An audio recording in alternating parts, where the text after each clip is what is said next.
ದೇವರ ಪರಿಶುದ್ಧ ನಾಮಕ್ಕೆ ಸ್ತೋತ್ರವಾಗಲಿ. ಈ ದಿನದ ದೇವರ ವಾಕ್ಯ ಯೋಹಾನ ಬರೆದ ಸ್ವಾರ್ಥ ಗ್ರಂಥ 19ನೇ ಅಧ್ಯಾಯ 20ನೇ ವಾಕ್ಯ. ಯೇಸು ಆ ಹುಳಿರಸವನ್ನು ತಕ್ಕೊಂಡ ಮೇಲೆ ತೀರಿತು ಎಂದು ಹೇಳಿ ತಲೆಬಾಗಿಸಿ ಆತ್ಮವನ್ನು ಒಪ್ಪಿಸಿಕೊಟ್ಟನು.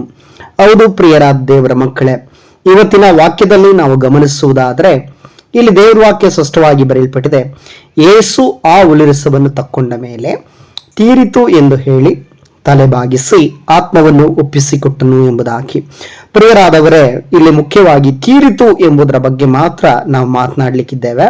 ಯಾಕಂದ್ರೆ ಯೇಸು ಸ್ವಾಮಿ ಶಿಲುಬೆ ಮೇಲೆ ಇದ್ದಂತ ಸಮಯದಲ್ಲಿ 6ನೇದಾಗಿ ಈ ಮಾತನ್ನ ಮಾತನಾಡುವುದನ್ನು ನಾವು ಗಮನಿಸ್ತಾ ಇದ್ದೇವೆ. ಪ್ರಿಯರಾದವರೇ, ತೀರಿತು ಎಂಬ ಪದವು ಗ್ರೀಕ್ ಪದದಿಂದ ತೆಗೆಯಲ್ಪಟ್ಟಿದೆ. ಈ ಗ್ರೀಕ್ ಪದದಲ್ಲಿ ಇದನ್ನ ಟೆಟಲ್ಸ್ಟಾ ಎಂಬುದಾಗಿ ಕರೀತಾರೆ. ಅಂದರೆ ನೆರವೇರಿತು ಅಥವಾ ಸಮಾಪ್ತಿಯಾಯಿತು ಎಂಬುದಾಗಿ ಅರ್ಥ. ಅಂದ್ರೆ ಏನೆಲ್ಲ ನೆರವೇರಿತು, ಯಾವುದೆಲ್ಲ ತೀರಿತು, ಯೇಸುಸ್ವಾಮಿ ಯಾಕೆ ತೀರಿತು ಎಂಬುದಾಗಿ ಹೇಳಿದನು. ಅನೇಕರು ಅಂದುಕೊಳ್ಳುತ್ತಿದ್ದರು, ಅಂದ್ರೆ ಸೈತಾನ ಸಹ ಈ ರೀತಿಯಲ್ಲಿ ಅಂದುಕೊಂಡಿದ್ದಿರಬಹುದು, ಯೇಸುವಿನ ಕತೆ ತೀರಿತು, ಯೇಸುವಿನ ಕತೆ ಮುಗಿಯಿತು ಎಂಬುದಾಗಿ ಅನೇಕರು ಅಂದುಕೊಂಡರು. ಆದರೆ ಅನೇಕ ಮನುಷ್ಯರು ಸಹ ಆ ರೀತಿಯಲ್ಲಿ ಯೋಚನೆ ಮಾಡಿದರು. ಅದು ಮಾತ್ರವಲ್ಲ, ಸೈತಾನ ಸಹ ಹಾಗೆ ಯೋಚನೆ ಮಾಡಿದನು. ಆದರೆ ಯೇಸುಸ್ವಾಮಿ ಈ ಒಂದು ಪದವನ್ನ, ತೀರಿತು ಎಂಬ ಪದವನ್ನ ಶಬ್ದವಾಗಿ ಸಂತೋಷದಿಂದ ಹೇಳುತ್ತಾನೆ. ಈ ಒಂದು ತೀರಿತು ಎಂಬ ಪದದ ಅರ್ಥ ಏನಾಗಿದೆ, ಯಾವುದೆಲ್ಲ ತೀರಿತು, ಯಾವುದೆಲ್ಲ ನೆರವೇರಿಸಿದನು ಎಂಬುದಾಗಿ ನಾವು ಗಮನಿಸೋದಾದ್ರೆ, ಮೊದಲನೇದಾಗಿ ಶಾರೀರಿಕದ ಶ್ರಮವನ್ನ ದೇವರು ತೀರಿಸಿದನು. ಪ್ರಿಯರಾದವರೇ, ಇಲ್ಲಿ ದೇವರ ವಾಕ್ಯದಲ್ಲಿ ನಾವು ಗಮನಿಸ್ತಾ ಇದ್ದೇವೆ, ದೇವರ ವಾಕ್ಯ ಶಾರೀರಿಕವಾದ ಶ್ರಮವನ್ನ ಪಟ್ಟನು. ಯೇಸುಸ್ವಾಮಿ ಶಾರೀರಿಕವಾಗಿ ಹೊಡೆಯಲ್ಪಟ್ಟನು. ಆತನ ಮೇಲೆ ಅನೇಕರು ಹೊಡೆದರು. ಶಾರೀರಿಕವಾಗಿ ಬೆಳಗಿನಿಂದ ಸಂಜೆವರೆಗೆ ಆತನನ್ನು ಹೊಡಿತಾನೆ ಇದ್ರು, ಹಿಂಸೆ ಪಡಿಸ್ತಾನೆ ಇದ್ರು, ಶಿಲ್ಬೆ ಮೇಲೆ ಹೊಡಿತಾ ಇದ್ರು, ಹೋಗಿದ್ರು, ಅವಮಾನ ಪಟ್ಟನು. ಇಂಥ ಶಾರೀರಿಕ ಬಾಧೆಯನ್ನ ಆತನು ತೀರಿತು ಎಂಬುದಾಗಿ ನಾವು ಗಮನಿಸ್ತಾ ಇದ್ದೇವೆ.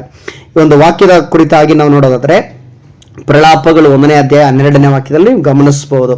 ಅದೇ ರೀತಿಯಲ್ಲಿ 2ನೇದಾಗಿ ಆತನು ತೀರಿತು ಎಂಬುದಾಗಿ ಹೇಳಿದಂತ ಕಾರ್ಯ ಯಾವುದಂದ್ರೆ, ತಂದೆ ಒಪ್ಪಿಸಿಕೊಟ್ಟ ಕೆಲಸವನ್ನು ತೀರಿಸಿದನು. ತಂದೆ ಅಂದ್ರೆ ಯೇಸುಸ್ವಾಮಿಯ ತಂದೆ ಆತನಿಗೆ ಕೊಡಲ್ಪಟ್ಟಂತ ಕೆಲಸವನ್ನ ಆತನು ತೀರಿಸಿದನು ಎಂಬುದಾಗಿ ನಾವು ಗಮನಿಸ್ತಾ ಇದ್ದೇವೆ. ಪ್ರಿಯರಾದವರೇ, ಇಲ್ಲಿ ದೇವರ ವಾಕ್ಯದಲ್ಲಿ ನಾವು ಅದನ್ನ ಒಂದು ಕಡೆ ನಾವು ನೋಡ್ಬೋದು.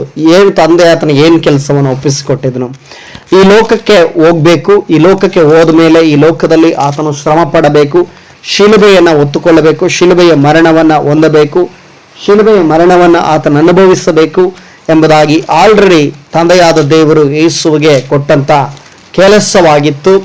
ಆ ಒಂದು ಕೆಲಸವನ್ನ ಆತನು ನೆರವೇರಿಸಿದನು. ಆದ್ದರಿಂದಲೇ ಆತನು ಹೇಳ್ತಾ ಅದರ ಶಬ್ದವಾಗಿ ಎಲ್ಲವೂ ತೀರಿತು ಎಂಬುದಾಗಿ. ಪ್ರಿಯರಾದವರು, ಇದನ್ನ ಕುರಿತಾಗಿ ಯೋಹಾನ ಬರೆದ ಸ್ವಾರ್ಥ ಗ್ರಂಥದಲ್ಲಿ 5ನೇ ಅಧ್ಯಾಯದಲ್ಲಿ 36ನೇ ವಾಕ್ಯದಲ್ಲಿ ನಾವು ಗಮನಿಸಬಹುದು. ನನಗಂತೂ ಯೋಹಾನನಿಗಿಂತ ಹೆಚ್ಚಿನ ಸಾಕ್ಷಿ ಉಂಟು, ಹೇಗೆಂದರೆ ಪೂರೈಸುವುದಕ್ಕೆ ತಂದೆ ನನಗೆ ಕೊಟ್ಟಿರುವ ಕೆಲಸಗಳು, ಅಂದರೆ ನಾನು ಮಾಡುವ ಕೆಲಸಗಳೇ ತಂದೆಯು ನನ್ನನ್ನು ಕಳಿಸಿಕೊಟ್ಟನೆಂಬುದಾಗಿ ನನ್ನ ವಿಷಯದಲ್ಲಿ ಸಾಕ್ಷಿ ಕೊಡುತ್ತವೆ ಎಂಬುದಾಗಿ ಇಲ್ಲಿ ಬರೆಯಲ್ಪಟ್ಟಿದೆ. ಪ್ರಿಯರಾದವರೇ, ಈ ಒಂದು 2ನೇದಾಗಿ ತಂದೆ ಕೊಟ್ಟಂತ ಕೆಲಸವನ್ನ ಆತನು ತೀರಿಸಿದನು. ತಂದೆ ಕೊಟ್ಟಂತ ಜವಾಬ್ದಾರಿಗಳನ್ನ ಆತನು ತೀರಿಸಿದನು. ತಂದೆ ಈ ಲೋಕಕ್ಕೆ ಕಳಿಸಿಕೊಟ್ಟಂತ ಉದ್ದೇಶವನ್ನ ತೀರಿಸಿದನು. 3ನೇದಾಗಿ ನಾವು ಗಮನಿಸುವಾಗ ಧರ್ಮಶಾಸ್ತ್ರವನ್ನು ನೆರವೇರಿಸಿದನು ಎಂಬುದಾಗಿ ನಾವು ನೋಡಬಹುದು. ಪ್ರಿಯರೇ, ಅಂದ್ರೆ ಧರ್ಮಶಾಸ್ತ್ರವನ್ನ ನೆರವೇರಿಸಿದನು. ನಾವು ಧರ್ಮಶಾಸ್ತ್ರಕ್ಕೆ ಅಧೀನರಲ್ಲ. ಆ ಒಂದು ಧರ್ಮಶಾಸ್ತ್ರದಲ್ಲಿರುವಂತಹ ನಿಯಮಗಳನ್ನ, ಆ ಒಂದು ಕಾರ್ಯಗಳನ್ನ ಯೇಸುಸ್ವಾಮಿ ನೆರವೇರಿಸಿದನು. ಆ ಒಂದು ಕಾರ್ಯವನ್ನ ಕುರಿತಾಗಿ ನಾವು ರೋಮಾಪುರದವರೆಗೆ ಬರೆದ ಪತ್ರಿಕೆ 10ನೇ ಅಧ್ಯಾಯ 4ನೇ ವಾಕ್ಯದಲ್ಲಿ ನಾವು ಗಮನಿಸುವಾಗ ಇಲ್ಲಿ ದೇವರ ವಾಕ್ಯದಲ್ಲಿ ಸ್ಪಷ್ಟವಾಗಿ ಬರೆಯಲ್ಪಟ್ಟಿರುವುದನ್ನ ನಾವು ನೋಡಬಹುದು. 10ನೇ ಅಧ್ಯಾಯ 4ನೇ ವಾಕ್ಯವನ್ನ ಒಂದ್ಸಾರಿ ನಾವು ಗಮನಿಸೋಣ. ಈ ದೇವರ ವಾಕ್ಯ ಈ ರೀತಿಯಲ್ಲಿ ಬರೆಯಲ್ಪಟ್ಟಿದೆ, ನಂಬುವವರೆಲ್ಲರಿಗೂ ನೀತಿಯನ್ನು ದೊರಕಿಸುವ ಕ್ರಿಸ್ತನಿಂದಲೇ ಕರ್ಮ ಮಾರ್ಗಕ್ಕೆ ಅಂತ್ಯವಾಯಿತು ಎಂಬುದಾಗಿ ಬರೆಯಲ್ಪಟ್ಟಿದೆ. ಹೌದು ಪ್ರಿಯರ ದೇವರ ಮಕ್ಕಳೇ, ಆ ಒಂದು ಕಾರ್ಯವನ್ನ, ಆ ಕರ್ಮ ಮಾರ್ಗವನ್ನ ತೀರಿಸಿದನು. ಆ ಒಂದು ಧರ್ಮಶಾಸ್ತ್ರದ ಪ್ರಕಾರ ನ್ಯಾಯ ತೀರ್ಪು ಆಗ್ತಾ ಇಲ್ಲ, ನ್ಯಾಯ ತೀರ್ಪು ಆಗ್ತಿತ್ತಲ್ಲ, ಅಂತ ಕಾರ್ಯಗಳನ್ನೆಲ್ಲ ತೀರಿಸಿದನು. ಇನ್ನು ಮುಂದೆ ನಮಗೆ ನ್ಯಾಯ ತೀರ್ಪು ಧರ್ಮಶಾಸ್ತ್ರದ ಪ್ರಕಾರವಲ್ಲ, ಯೇಸುಸ್ವಾಮಿ ಯಾವ ರೀತಿ ನ್ಯಾಯ ತೀರಿಸ್ತಾನೋ ಆ ರೀತಿಯಲ್ಲಿ ನಮಗೆಲ್ಲರಿಗೂ ನ್ಯಾಯ ತೀರ್ಪು ಆಗ್ತದೆ ಎಂಬುದಾಗಿ ನಾವು ತಿಳ್ಕೋಬೇಕು. 4ನೇದಾಗಿ ಪಾಪದ ಋಣವನ್ನು ತೀರಿಸಿದನು. ಪ್ರಿಯರಾದ ದೇವರ ಮಕ್ಕಳೇ, ಈ ಒಂದು ಪಾಪದ ಋಣ, ಪಾಪ ಕೊಡುವ ಸಂಬಳ ಮರಣ. ಪಾಪಕ್ಕೆ ಒಂದು ಬಲಿ ಬೇಕಾಗಿತ್ತು. ಪಾಪ ಮಾಡುವುದ್ರೆ ಆವತ್ತಿನ ಕಾಲಗಳಲ್ಲಿ, ಆವತ್ತಿನ ಹಳೆ ಒಡಂಬಡಿಕೆಗಳಲ್ಲಿ ಏನ್ ಮಾಡ್ತಿದ್ದ ಅಂದ್ರೆ, ಪಾಪ ಮಾಡುವವರು ಒಂದು ಕುರಿಯನ್ನಾಗಲಿ, ಒಂದು ಮರಿಯನ್ನಾಗಲಿ, ಅಥವಾ ಏನೋ ಒಂದು ಪಕ್ಷಿಗಳಾಗಲಿ ತುಂಬಾ ಚೆನ್ನಾಗಿರುವಂಥದನ್ನ ತಗೊಂಡ್ಬಂದು ಅದನ್ನ ಕಡಿದು ಅದರ ರಕ್ತವನ್ನು ಚೆಲ್ಲಿಕೊಂಡು ಆ ಪಾಪ ಪರಿಹಾರವನ್ನು ಮಾಡ್ಕೊಳ್ಳೋದನ್ನ ಗಮನಿಸ್ತದೆ. ಆ ರೀತಿಯಲ್ಲಿ ಯೇಸುಸ್ವಾಮಿ ನಿನ್ನ ಪಾಪಗಳಿಗಾಗಿ ಆತನು ಶಿಲುಬೆಯ ಮರಣವನ್ನು ಹೊಂದಿದನು. ಕೊಲೋಸ್ಯದವರಿಗೆ 2ನೇ ಅಧ್ಯಾಯ 13ನೇ ವಾಕ್ಯದಿಂದ 15ನೇ ವಾಕ್ಯದವರೆಗೆ ನೀವು ನೋಡುವುದಾಗ ನಿಮಗೆ ಗೊತ್ತಾಗ್ತದೆ. 5ನೇದಾಗಿ, ದೇವರು ಮತ್ತು ಮನುಷ್ಯನ ಮಧ್ಯೆ ಇದ್ದಂತ ಬಿರುಕನ್ನ ಸರಿಪಡಿಸಿದನು. ದೇವರ ಮತ್ತೆ ಮನುಷ್ಯನಿಗೂ ಮಧ್ಯದಲ್ಲಿ ಒಂದು ಬಿರುಕಿತ್ತು. ದೇವರಿಗೂ ಮನುಷ್ಯನಿಗೂ ಒಂದು ಸಂಪರ್ಕವೇ ಇಲ್ಲದಾಗಿತ್ತು. ಯಾಕೆಂದ್ರೆ ಮನುಷ್ಯನು ಪಾಪ ಮಾಡಿದ ನಿಮಿತ್ತವಾಗಿ ದೇವರಿಗೆ ಮನುಷ್ಯನಿಗೆ ಇದ್ದಂಥ ಸಂಪರ್ಕ ಅದು ಇಲ್ಲದಾಗಿತ್ತು.